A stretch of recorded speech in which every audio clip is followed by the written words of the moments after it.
Hello and welcome to another video on the Powered Armoured Exoskeleton project. Now every now and again I get some questions on how it'll work for sizing, i.e. what happens when a tall person gets into the suit or a smaller person gets into the suit and how does that need to be developed. So I thought I'd do a quick video on that, but first for the regular viewers I'll just go over the actuator progress because that's probably what you're imagining to see. I've been developing a better method of actually winding the coils of wire around the stator poles or slots, which because I'm using an SMC stator core, you can kind of have these slots separate and then bond them in with some resin as long as it has some iron powder in it.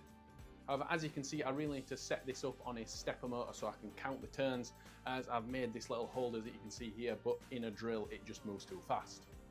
And then this actuator that I'm making for the Power Armour is kind of a hybrid between a brushless and a brushed motor, so it does have a form of commutator plate. And the pattern of this is pretty complicated, so I've been experimenting with different methods of doing this, whether that's either electroplating or machining it out of copper. That is the main state of delay this week. I need to get that part really flat and flush for it to work properly. But other than that, I think all the tolerances are right and the design is correct, so that shouldn't be long. So back to the exoskeleton adjustment.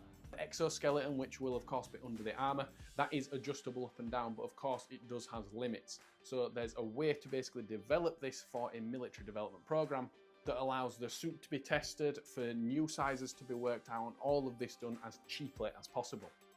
And the best way I think to do this is to have something like this 4-step plan.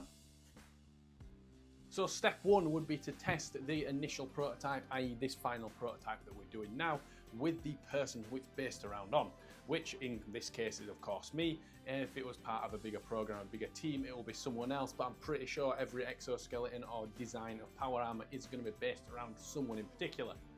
Now you are much better having them do the initial testing, initial evaluation, just because you know it is roughly tailored to them and any sizing issues aren't going to come up. The issues that are going to come up are perhaps mobility issues or issues with how it would be used tactically. Something that you want to be able to do with this 4-step plan is basically just reduce the amount of problems in each step. Hence why testing that one initial prototype with the person it's based around is the easiest way to go. Step 2 is to build another 6 to 12 prototypes for some other people to wear, and the people need to be selected to be roughly the same size and weight and everything of the original user. The reason you want to do this is because even though the people could be roughly the same size, they might have slightly different shaped knees that might chafe on the suit more.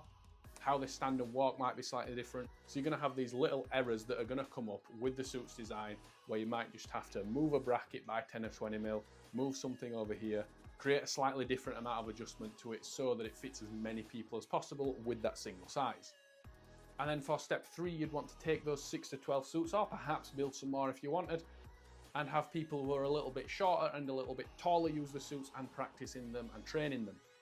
That way you can see how much adjustment you actually have, and you can start to get kind of a database of who it fits and who it doesn't per size of the suit.